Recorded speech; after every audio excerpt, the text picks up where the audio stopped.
ഈ നിസ്വാർത്ഥതയാണ് മനുഷ്യനെ മനുഷ്യനാക്കുന്നത്. ആ നിസ്വാർത്ഥതയാണ് മനുഷ്യന്റെ അസ്തിത്വത്തെ കൊണ്ട് പഠിപ്പിക്കുന്നത്.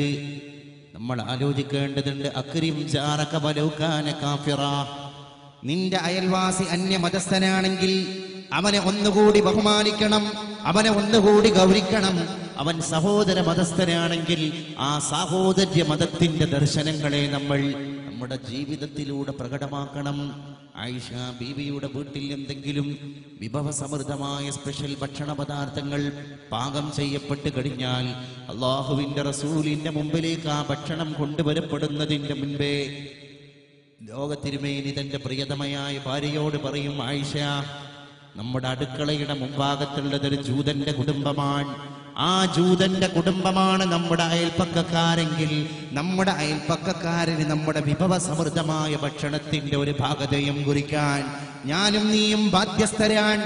അതുകൊണ്ട് അവനെ കൊണ്ടുപോയി കൊടുക്ക് എന്നതിന്റെ ശേഷം മതി നമുക്ക് അന്നം രുചിക്കാൻ എന്ന് ലോകപരിഷ്കർത്താവ് മുഹമ്മദ് മുസ്തഫ സ്വല്ലല്ലാഹു അലൈഹി വസല്ലം മദീനയുടെ മണലാരണ്യത്തിലൂടെ സഹാബത്തിന് ക്ലാസ് എടുത്തുകൊണ്ടിരിക്കുമ്പോഴാണ് മണലാരണ്യത്തിലൂടെ അന്യമതസ്ഥനായ ജൂതന്റെ ഭൗതിക ശരീരം വിലാപയാത്രയായി ശവമഞ്ചത്തിൽ കൊണ്ടുപോവുകയാണ്. ആ യാത്രാവേളയിൽ ഇരുന്നു കൊണ്ട് ക്ലാസ് കേട്ടുകൊണ്ടിരിക്കുന്ന സഹാബത്തിനോട് പരിശുദ്ധ റസൂൽ സല്ലല്ലാഹു അലൈഹി വസല്ലം പറഞ്ഞു കൊടുക്കുകയാണ്, സഹാബ, നിങ്ങൾ എണീറ്റ് നിൽക്കണം. ആ പോകുന്നതൊരു ജൂതന്റെ മയ്യിത്തല്ല, അതൊരു മനുഷ്യന്റെ മയ്യിത്താണ്.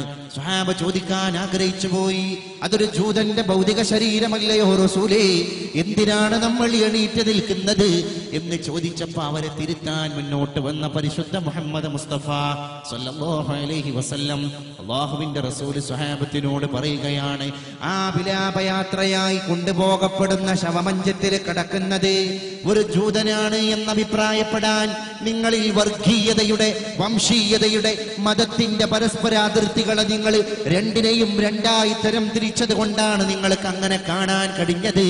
ഞാൻ ആ ശവമഞ്ചത്തിൽ ദർശിക്കുന്നത് ഒരു മനുഷ്യന്റെ ഭൗതിക ശരീരമാണ്.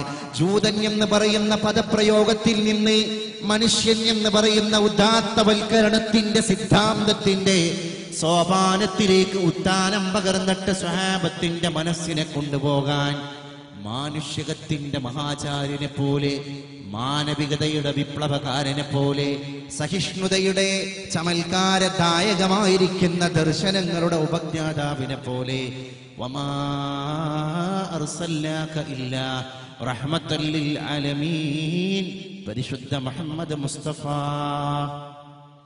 സല്ലല്ലാഹു അലൈഹി വസല്ലം